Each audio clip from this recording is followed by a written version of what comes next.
अस्सलाम वालेकुम दोस्तों, एक बार फिर आप सबको यूपी टीचिंग एकेडमी में खुशामदीद। दोस्तों, जैसा कि आप सबको पता है कि मैंने आपसे कहा था कि मेरा एग्ज़ाम्स जो है वो जारी थे और एग्ज़ाम्स की वजह से मैंने थोड़ी छुट्टियां की। और आप सबको पता है कि हमने फ़र्स्ट ईयर के बायोलॉजी को स्टार्ट किया था, लेक्चर रिकॉर्डिंग स्टार्ट किया था। पिछले आखिरी लेक्चर में इस बारे में मैंने सेल्स के कंपोनेंट्स को एक्सप्लेन किया था कि अगर हम जनरली एक सेल की बात करें तो उसमें क्या क्या कंपोनेंट्स होते हैं। ठीक है, तो मैंने बहुत सारी बातें की थी। उम्मीद करता हूँ आपने वो लेक्चर देखा हो और उससे कुछ सीखा हो। अभी जो मैं इस लेक्चर में स्टार्ट करने जा रहा हूँ वो सेल्स के कंपोनेंट्स है, सेल के कंपोनेंट्स, जो कि पहला कंपोनेंट सेल का है सेल मेम्ब्रेन। ठीक है, तो सेल मेम्ब्रेन क्या है?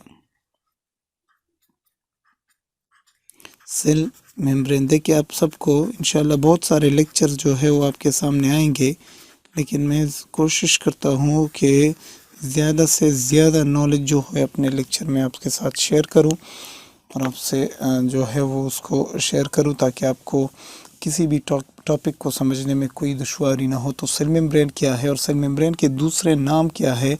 तो सेल मेम्ब्रेन के बहुत सारे और नाम भी है, जिसे हम साइटोप्लाज्मिक मेम्ब्रेन भी कहते हैं। ठीक है, साइटोप्लाज्मिक मेम्ब्रेन भी हम इसे कहते हैं। ठीक है, इसको हम देखिए, इसके बहुत सारे नाम हैं। इसको हम प्लाज्मा मेम्ब्रेन भी कहते हैं, प्लाज्मा मेम्ब्रेन।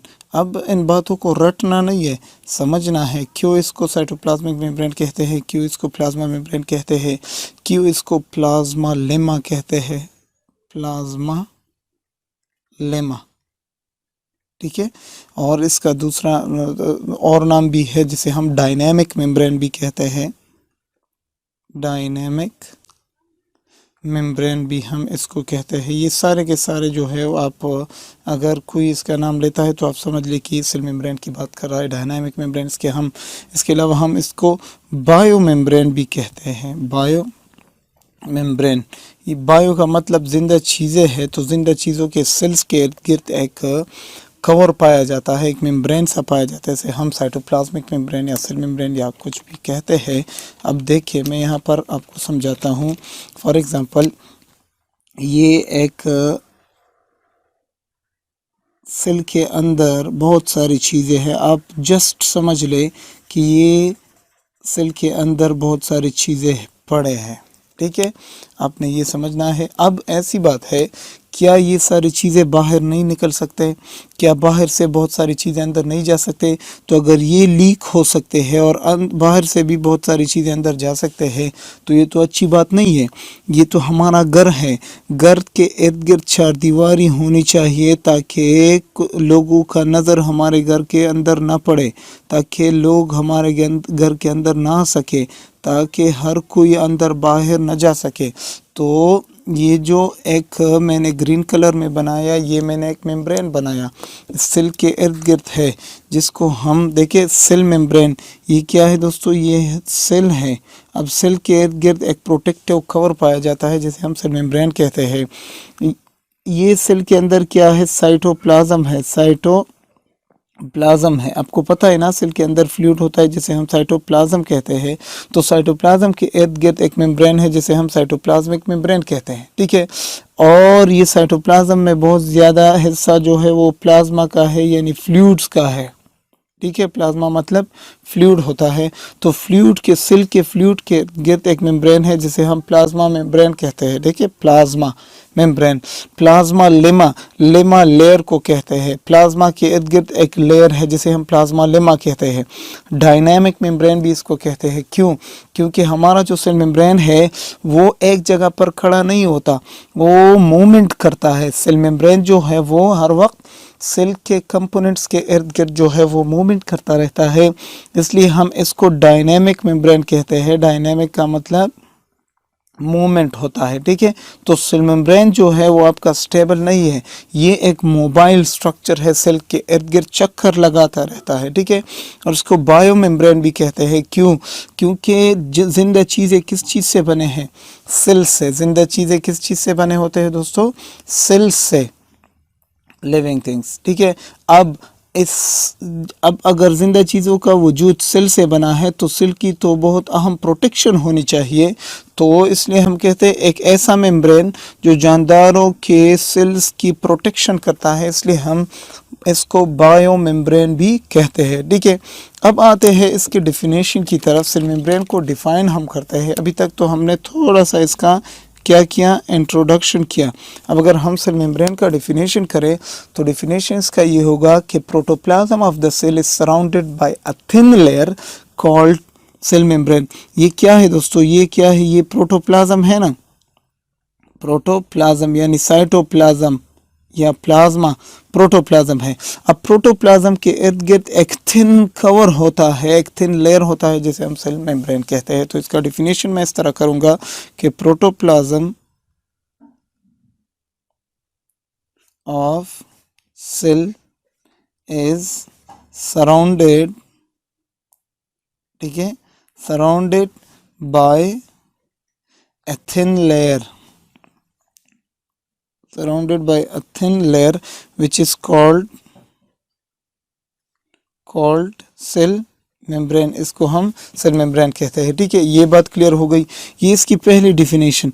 दूसरी डिफिनेशन बहुत इंटरेस्टिंग है और बहुत खूबसूरत है। देखिए, मैं आपको यहाँ पर एक टिश्यू बना के दिखाता हूँ। देखिए, आप कंसिडर करें कि ये एक टिश्यू है। ठीक है, अब टिश्यू किस चीज़ से बना होता है, सेल से बना होता है। ठीक है, और वहाँ पर हमने रेड कलर में सेल बनाया, तो यहाँ पर भी हम क्या करते हैं, रेड कलर में सेल्स जो है वो बनाते हैं इस तरह। ठीक है, ये सारे के सारे सेल्स है इस टिश्यू में। उम्मीद करता हूँ आप देख रहे हैं, इस बात को समझ रहे हैं। अब देखिए, सेल के अंदर आपको पता है कि साइटोप्लाज्म है या प्लाज्मा है, सेल के अंदर फ्लूइड्स हैं, और आपको ये भी पता है कि सेल के बाहर भी बहुत सारे फ्लूइड्स पाए जाते हैं जिसे हम एक्स्ट्रा सेलुलर फ्लूइड्स जो है वो कहते हैं। ठीक है, तो ये सेल के बाहर क्या है, फ्लूइड्स है टिश्यू में, और सेल के अंदर भी फ्लूइड्स है। अब सेल के बाहर जो फ्लूइड्स हैं इनको हम एक्स्ट्रा सेलुलर फ्लूइड्स कहते हैं। क्या कहते हैं, एक्स्ट्रा सेलुलर फ्लूइड्स, ECF कहते हैं। ठीक है, और सेल के अंदर जो फ्लूइड्स है उनको हम इंट्रासेलुलर फ्लूइड्स कहते हैं, ICF, इंट्रासेलुलर फ्लूइड्स। अब एक्स्ट्रा सेलुलर फ्लूइड और इंट्रासेलुलर फ्लूइड के दरमियान एक प्रोटेक्टिव मेम्ब्रेन होता है जिसे हम क्या कहते हैं दोस्तों, सेल मेम्ब्रेन कहते हैं। अब आप समझ गए, एक्स्ट्रा सेलुलर फ्लूइड और इंट्रासेलुलर फ्लूइड के दरमियान में एक लिविंग मेम्ब्रेन होता है जिसे हम सेल मेम्ब्रेन कहते हैं। अब इसको यहाँ इसकी डिफिनेशन किस तरह करते हैं, ऐसा डिफिनेशन करते हैं कि आपको समझ में आ जाए। देखिए, अ मेम्ब्रेन एक ऐसा मेम्ब्रेन, एक ऐसा layer which separate extra cellular fluid, मैं शॉर्ट में ECF लिखता हूँ, फ्रॉम इंट्रासेलुलर फ्लूइड।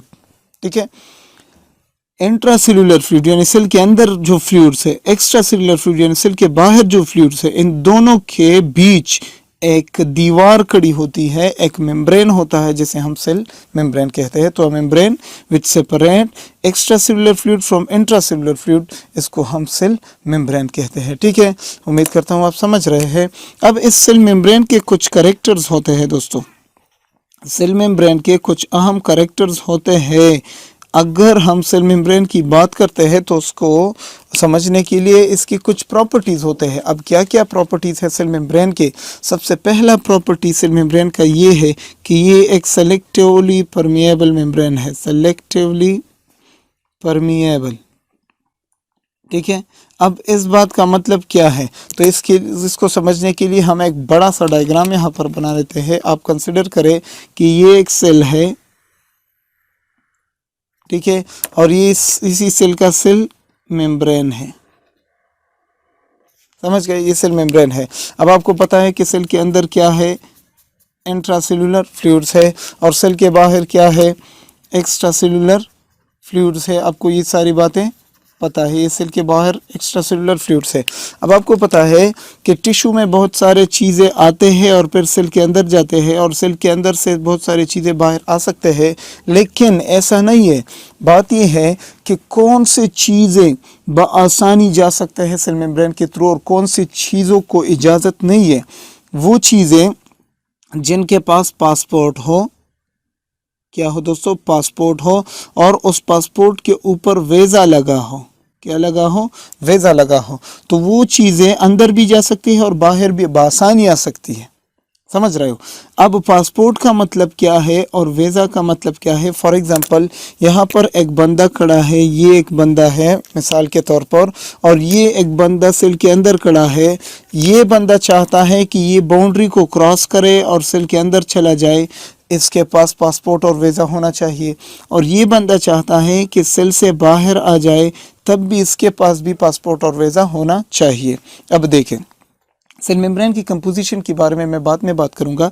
ये सेल मेम्ब्रेन जो है ये ज़्यादातर किस चीज़ से बना है दोस्तों, लिपिड से बना होता है। ठीक है। अब पासपोर्ट का मतलब ये है कि जो बंदा चाहता है कि मुझे कोई रुकावट ना हो तो उसके पास पासपोर्ट होना चाहिए। तो पासपोर्ट से मुराद ये है कि इस बंदे को लिपिड सॉल्युबल होना चाहिए। इससे मुराद ये है लिपिड सॉल्युबल। अब देखिए इस बात को समझिए, चूंकि सेल मेम्ब्रेन के कोर में यानी सेल मेम्ब्रेन के अंदर बहुत सारे लिपिड्स है, तो वो मॉलिक्यूल सेल मेम्ब्रेन के थ्रू मूवमेंट कर सकते हैं जो लिपिड सॉल्युबल हो। यानी लिपिड सॉल्युबल से मुराद जो नॉन पोलर हो, नॉन पोलर हो। तो अगर आपके पास पासपोर्ट नहीं है तो आप किस तरह एक मुल्क से दूसरे मुल्क जा सकते हैं। समझ रहे हो मेरी बात को। तो जो मॉलिक्यूल्स फ्रीली मूवमेंट कर सकते हैं, मूवमेंट करना चाहते हैं, उनके पास पासपोर्ट होना चाहिए। और पासपोर्ट से मुराद लिपिड सॉल्युबल, और लिपिड सॉल्युबल से मुराद नॉन पोलर होने चाहिए। ठीक है। नेक्स्ट जो बात है, पासपोर्ट के ऊपर वीज़ा होना चाहिए। तो वीज़े से मुराद ये है कि स्मॉल साइज हो, स्मॉल साइज हो। अगर इनका साइज छोटा है तब जाकर छोटे छोटे मॉलिक्यूल्स और लिपिड सॉल्युबल और नॉन पोलर मॉलिक्यूल बआसानी बाहर भी आ सकते हैं, अंदर भी जा सकते हैं। लेकिन यहाँ पर एक बंदा खड़ा है जो कि थोड़ा सा बड़ा भी है, साइज भी बड़ी है, और इसके पास पासपोर्ट भी नहीं है। ठीक है। ना ही इसके पास पासपोर्ट है, ना ही इसके पास वीज़ा है। ठीक है। तो ये बंदा फ्रीली मूवमेंट नहीं कर सकता। इस बंदे के लिए और रास्ते हैं। भैया आप किसी और रास्ते से जा सकते हैं, आपके लिए हमने और रास्तों का बंदोबस्त किया है। आप फ्रीली मूवमेंट नहीं कर सकते। तो फ्रीली मूवमेंट का मतलब होता है डिफ्यूजन आप नहीं कर सकते। आप डिफ्यूजन तब करेंगे, आप फ्रीली मूवमेंट तब करेंगे जब आपके पास पासपोर्ट हो, जब आपके साथ वीज़ा हो, जब आप लिपिड सॉल्युबल हो, जब आपका साइज छोटा हो। अब बात यह है, मैं इस बात को एक्सप्लेन कर रहा हूँ कि सेल मेम्ब्रेन एक सेलेक्टिवली परमिएबल है। परमिएबिलिटी कहते हैं इजाज़त देने को, सेलेक्टिव का मतलब है चुने चुने मॉलिक्यूल्स को। अब ये मॉलिक्यूल जा सकता है क्योंकि इसके पास वीज़ा भी है और पासपोर्ट भी है, लिपिड सॉल्युबल भी है और साइज भी छोटा है।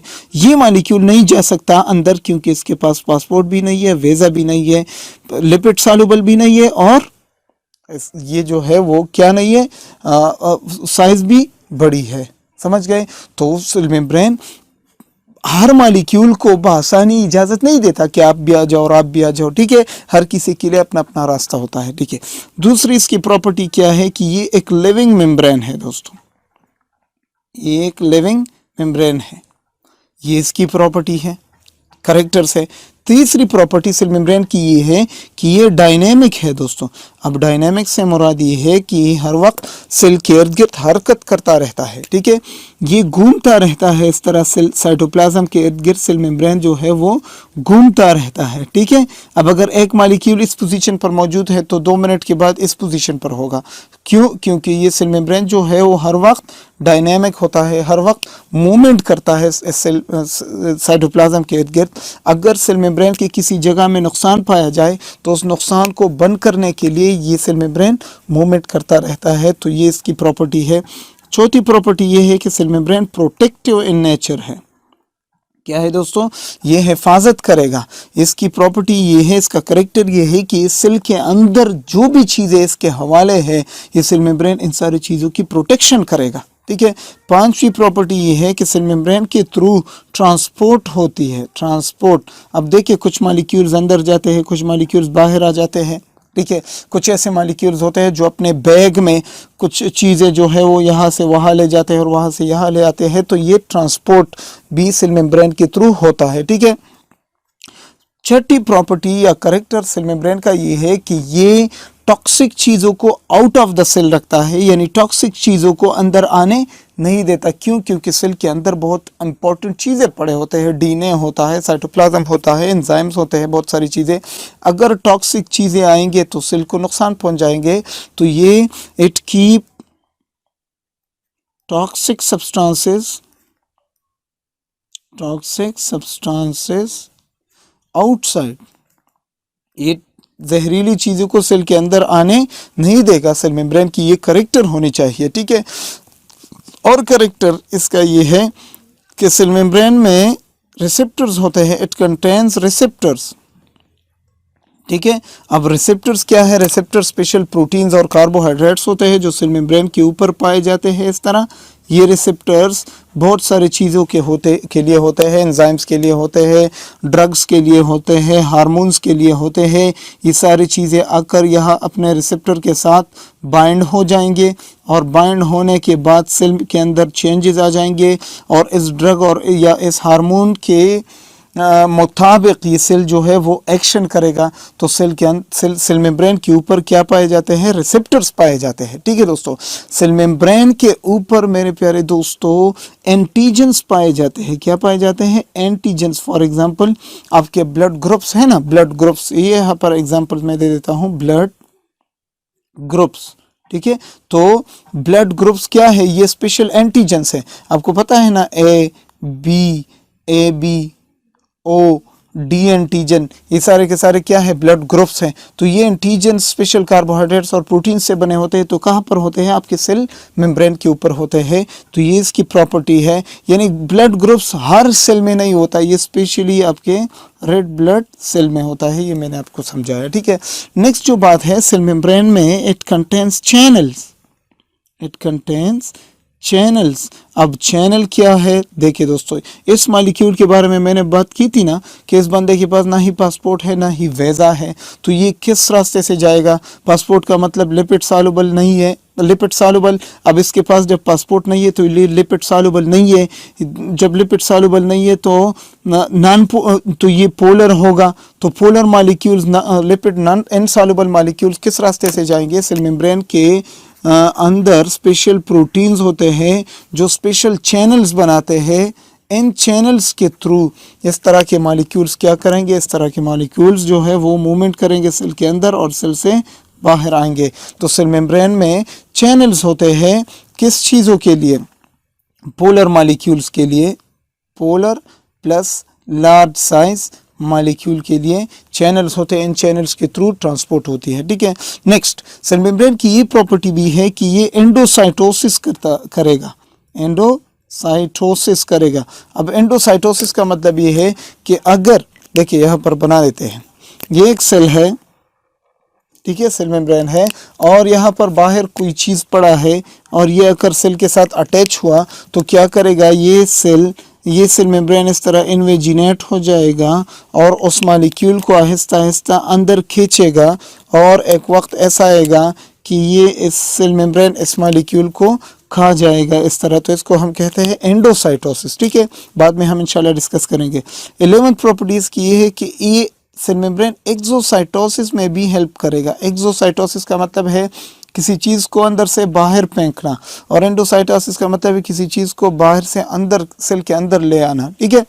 ये बात 12वां करेक्टर सेल मेम्ब्रेन का ये होना चाहिए कि सेल मेम्ब्रेन में सेल्फ रिपेयर की प्रॉपर्टी होनी चाहिए, सेल्फ रिपेयर, क्योंकि ये एक ऐसा मेम्ब्रेन है, मैंने कहा ना यहाँ पर कि इसको प्रोटेक्टिव होना चाहिए, ठीक है। ये ACF को ICF से सेपरेट करता है, ये सेल के अंदर जो भी चीज़ें हैं उसकी प्रोटेक्शन करता है। तो इसमें सेल्फ रिपेयर की प्रॉपर्टी होनी चाहिए। अगर सेल मेम्ब्रेन का कोई एरिया डैमेज हो जाए तो ये जल्दी जल्दी उस डैमेज एरिया को वापस ठीक करेगा, ठीक है दोस्तों। ये हो गई सेल मेम्ब्रेन की करेक्टर्स। अब मैं थोड़ी बात करूंगा सेल मेम्ब्रेन के स्ट्रक्चर के बारे में, डिटेल में नहीं, डिटेल में मैं नेक्स्ट लेक्चर में बात करूंगा। अगर हम बात करें सेल मेम्ब्रेन के स्ट्रक्चर के बारे में तो देखिए गौर से, यहाँ पर मैं आपको समझा देता हूँ बहुत आसानी के साथ। सेल मेम्ब्रेन 3 लेयर्स से बना होता है, बाद में हम इंशाल्लाह पूरे डिटेल के साथ पढ़ाऊँगा मैं आपको। एक मिडल थिक लेयर होता है, क्या होता है? मिडल थिक लेयर होता है, और 2 आउटर थिन लेयर्स होते हैं इस तरह, आउटर थिन लेयर्स इस तरह होते हैं। तो इसको मैं डिटेल में इंशाल्लाह नेक्स्ट लेक्चर में आपको पढ़ाऊंगा, ठीक है। अब देखिए ये आउटर लेयर है, आउटर लेयर, ये इनर लेयर है, ठीक है, ये मिडल लेयर है, क्या है दोस्तों, ये मिडल लेयर है। आउटर लेयर भी ज़्यादातर प्रोटीन से बना होता है, इसके बारे में मैं इंशाल्लाह डिटेल के साथ पढ़ाऊंगा। इनर लेयर भी ज़्यादातर प्रोटीन से बना होता है, ठीक है, इसमें थोड़े से कार्बोहाइड्रेट्स भी होते हैं, कोई बात नहीं। मिडल लेयर ज़्यादातर जो है वो लिपिड से बना होता है, इसके अंदर कोलेस्ट्रॉल भी होते हैं, कोलेस्टेरॉल भी होते हैं, इसके अंदर प्रोटीन्स भी होते हैं, जो इंटीग्रल प्रोटीन्स है ना, इसके अंदर होते हैं, ठीक है। अब इस आउटर लेयर का जो थिकनेस है वो तकरीबन 20 एंगस्ट्रॉम है, यहाँ से यहाँ तक थिकनेस।